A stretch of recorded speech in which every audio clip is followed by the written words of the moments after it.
Oh, last night, Hard Lens Media was mentioned on the Jimmy Dore show. And first of all, shout out to Jimmy. We really do appreciate the shout out and support. It means a lot to us. And it had to deal with a story that we covered last year. We gave commentary and analysis on it. And that video, I think we can make the argument, was the canary in the coal mine in regards towards what was going to happen should Trump win in November 5th. And there is a lot of anger in this city. There was an attempt to recall Mayor Brandon Johnson. Mayor Brandon Johnson's approval rating is abysmal, and he is right now trying to go toe-to-toe with the Trump administration, and most notably with one of its figures, the border czar, Tom Homan. Now, in turn, Mayor Brandon Johnson has also lost the trust of the people, especially on the South and West Side neighborhoods. And this has to deal with the migrant communities, the shelters that are being set up. And of course, right now, since ICE is out there in full force, it's very clear that Mayor Brandon Johnson is not following through with his promise to take care of the migrants. But see, Brandon Johnson has been following through with any of his promises. And in turn, many Chicago residents, very similar to what's happening in California, where there's an exodus of people leaving. There are people leaving Chicago. It's becoming expensive to live in this city. And I love this city. All right. And yes, I'm very well aware of it before anyone starts typing the keyboards. Chicago's got corruption. Chicago's got violence. But there are good people in Chicago, and people are fighting back. And one of the caveats here, and I've been speaking with this to a lot of people in independent media, the Democrat machine, the great machine, sounds like it's running out of gas. It's struggling here, and there's a real opportunity for change. There is. And on November 5th, interesting enough, for the Chicago populace that did vote, 20% of them did vote for Trump. And there was at least one district in particular that was red. That's the first time it's ever happened in Chicago history in regards to covering this election, in regards towards overall just how the Democrat machine has had its grasp on Chicago. And no, folks, again, Chicago is not a communist city. It's a neoliberal corporatist machine. But there are good citizens here that are trying to step up, and we have to address the machine for what it is. And real quick, a little bit of an interesting fact. You know, they say it's only a solid Democrat city. You can run as an independent, but you do have to put the D around your neck. So you can be a Democrat in name only. Kind of explains all of Chicago's past history. And if you want to know more about Chicago's history, please read the book American Pharaoh and what Old Man Daly set up, because it was never like this before. But a beginning is a very delicate time. And I want to pull up a video here to share with all of you that was shown on Jimmy Dore's show in regards to residents challenging Mayor Brandon Johnson, because there's an update to this. And Mayor Brandon Johnson is going to be put at the front and center, especially in the U.S. House, because the GOP is asking him to testify before Congress. You all sit up there and said you will not allow Trump to come in here and get these illegals. Yeah, you can smile. We're in a $1 billion deficit. And you spent half of our money, half of that on illegals. You campaign and double down that you would not raise property taxes. I won't raise your property taxes. You wanted to raise our taxes $300 million. They shut it down. Now we back here for $150 million. Okay. See, this is what we asking now. Since you want to crash out, some of y'all said y'all willing to go to jail for it. Trump, Tom Homan, make an example out this right here first. Please come here first. Spend our tax dollars to go. Michael Rodriguez, you said to take Trump to court to protect these illegals. That's cool, because we about to make all of y'all aldermen famous. Y'all think this is how it's gonna ride? I think not. Flip Chicago red. We not playing. This was going to happen to you. You got Cash Patel and Pam Bundy that you're going to have to deal with sooner than later. Then it's going to be an audit. Next, it's going to be an investigation. Then it's going to be an indictment. Conviction. That's what's going to happen to you. Mr. Brandon Johnson, I'm up here. I am speaking right now, so I would love your undivided attention, please. I'll wait. So this just proves to you the lack of leadership that you show in this city. You can't even give me straight eye contact.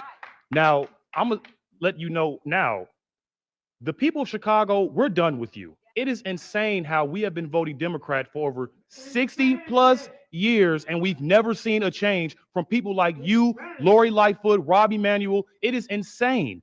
Chicago was 37% red. In 2020, it was only 15%. So we're waking up. So Now, I want to be very clear, and a lot of you are pointing this out in the live stream chat as well. This is causing infighting, and of course, the establishment loves this. Sadly, Chicago, and anyone who's a longtime resident of the city can attest, this is a hyper-segregated city. It is not this liberal coexist sphere that has been hyped up in a lot of the vote blue no matter who circles. It is not. It is unfortunately a city that not only deals with corruption, but yes, its streets have a history of red. And no, not politics, not Republican red, but red as being blood. As people have fought tooth and nail to try and survive in the city, in which there are borders, there are lines, and in turn, while we are so heavily divided, it allows those who are in power to remain in power. If you ever want to see a map of the Chicago districts, it looks like a madman's jigsaw puzzle. It is something that I don't wish on anyone to really observe or stare at too long, because it easily explains just why things are as corrupt and divided as they are in the city. And again, this all took place in 2024 of last year. So you can pretend that this isn't happening, but I know for a fact that you will not have that seat the next election. You so strong about protecting those aliens, but you won't do nothing for the U.S. citizens. I got a great way how we can what we can do with this budget. First, let's start with cutting off illegals, getting free everything. Free housing, free schooling, free food. Yeah, let's start with that. Got to give a correction here.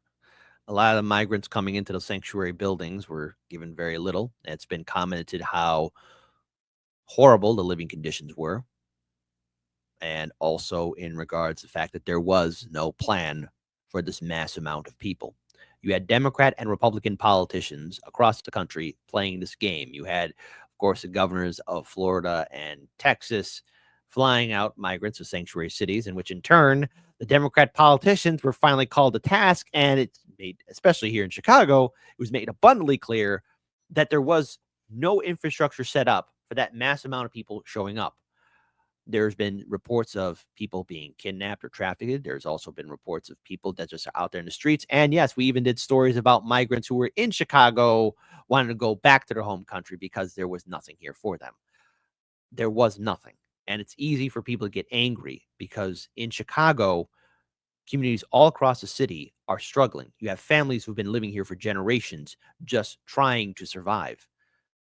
If people understood just really how bad Chicago truly is, and how divided this populace is, perhaps maybe some of that misinformation about our city would evaporate, because right now, the best thing for Chicagoans is to realize that we are all being screwed over. We are all being abused. And before anyone says, well, you voted for this, you voted for this, you voted for this. No, no, no.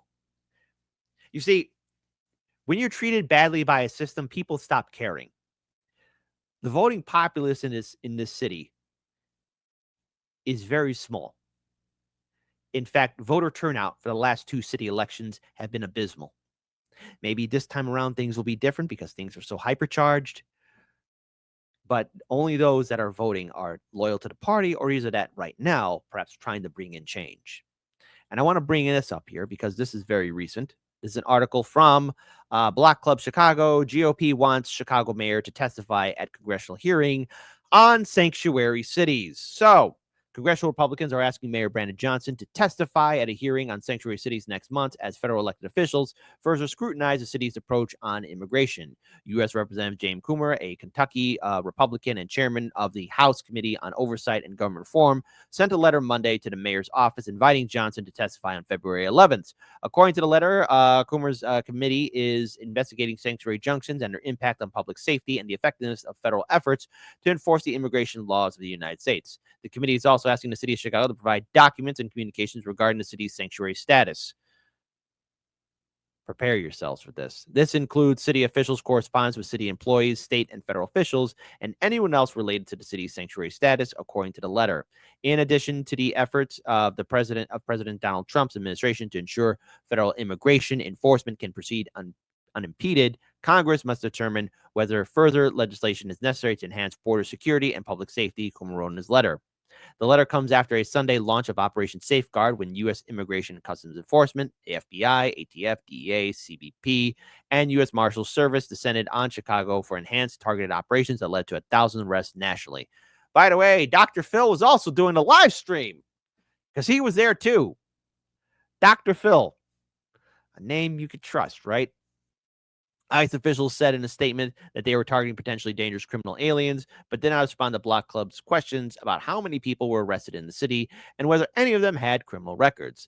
Though Trump had repeatedly blamed immigrants for crime in cities across the country, immigrants commit fewer crimes than U.S. citizens. There's also no evidence that sanctuary cities are less safe because of their welcoming status. In a study called Politics of Refugees, Sanctuary Cities, Crime, and Undocumented Immigration, authors note that there is no statistical relationship between an increase in crime rates and implementation of sanctuary policies. Other studies have shown that increase of immigration led to decrease in violent crime. It is unclear if Johnson is legally required to attend the public hearing or turn over the requested documents. According to a report in the Congressional Research Service, which provides policy and legal analysis to Congress, a committee may issue a subpoena if a witness turns down an invitation. Monday's letter does not mention the possibility of a subpoena. The mayor's office did not immediately respond to questions about whether Johnson will accept the invitation to testify on Capitol Hill next month. Chicago's welcoming city ordinance bars local police from assisting in federal immigration enforcement. City officials also do not ask people about their immigration status, nor do they deny city services based on immigration status, according to a city FAQ document. Monday's letter to Johnson's office comes as Chicago remains a target of mass deportation, as promised by Trump's border czar after his election. Chicago's immigrant communities have been living in fear and navigating misinformation and confusion amid a flurry of executive orders issued by Trump since his January 20th inauguration.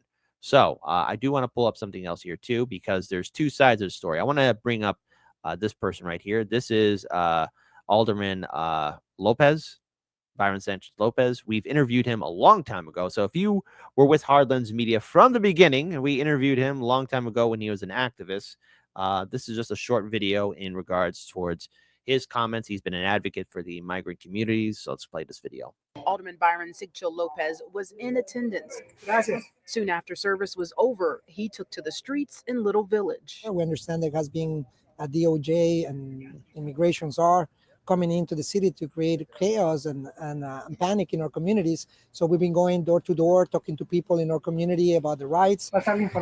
He passed out these flyers that says, "Don't open for ICE." Por mí, por mi familia. This is about making sure that we inform our community not to be scared, that we need to make sure that we are here to protect our neighbors. Also, there's another side, too, because the division in Chicago is continuous, and whatever made up the progressive independent coalition, especially during the height of the 4 years of Donald Trump, has since evaporated. It's going to be a hotbed here in Chicago. Now, those criminals who came here, which is what Tom Homan is targeting right now, you know, we feel good about the fact that they're being taken back to their countries and taken out of our neighborhoods. You know, we are already dealing with high crime. And so it's good to know that someone has our back. You know, I've been listening to our mayor and our governor the last couple of days, basically doubling down on not even being willing to assist in helping them to get criminals out of our community. And, you know, one of the things that you'll hear Mayor Brandon Johnson say, that crime is down in the city of Chicago. I live approximately 3 blocks from the mayor. And my husband was carjacked in front of our house on Monday. So I don't need to hear people talking to me about how we're being insensitive to other people when we're fighting our own issues right here in our community. And so to compile those with criminals from other places is unacceptable. Yeah. You know, Tom Homan, you are welcome. I voted for President Trump. And let me tell you something. I was one of those lifelong Democrats. I started voting at 18, voted in every election, voted Democrat in every election except this last one because I'm just tired. I'm tired of the same old thing happening from the Democratic Party. I'm so glad that President Trump is now delivering on some of his promises. Delivering promises, but at what cost? Yes, even as we speak, there are many migrants who are being rounded up across the country. And right now, this is where Mayor Brandon Johnson and his administration is going to be tested, because I find it very, very difficult to predict at all at how he can rebuild a successful coalition for a second run, for a second term for mayor of Chicago. His domestic policies have failed. I mean, we've seen an increase, potential increase in taxes. We've been seeing many residents struggling to make ends meet. And just to add more fuel to the fire, there's also the migrant crisis. This city desperately needs leadership. It needs reform. The last vestiges of the Democrat machine is dying, but it's still trying to struggle and maintain its relevancy here. And you're seeing residents who are angry, but their anger is directed towards other poor people. And that's how the establishment system always wins. When working class fights off against working class, when we are not looking at the bigger threat, and that is the failure of the politicians who haven't followed through with their promises. And this starts at the local level. And this is something I want to say to all my fellow Chicagoans, North Side, South Side, West Side, throughout the entire city. We deserve better. Now, we've seen what it's like to live under not one, but two 20-year mayors, Old Man Daley and Daley Jr. And since then, we have seen the administration of Mayor Rahm Emanuel, Mayor Lori Lightfoot, as well as now Mayor Brandon Johnson. And they have made things progressively worse here in this city. We need elected officials. We need people, no matter what community you're in, to really step up, to be leaders in their own right. We need to get the corruption out of this city, and we need real accountability. If there's going to be a real better future for Chicago, Chicagoans have to start facing up and fighting it now. They have to start getting ready to get active and involved in local politics. And that means doing the hard work and dealing with the last attacks from this machine that won't let go. It is on the ropes. But my fear is that 2027, people are going to be hypercharged with their emotions. It will get the better of them, and we'll still be in a worse situation. We know what's wrong in this city. Chicagoans, we got to fight. We have to make this city a place where it's safe to live for all.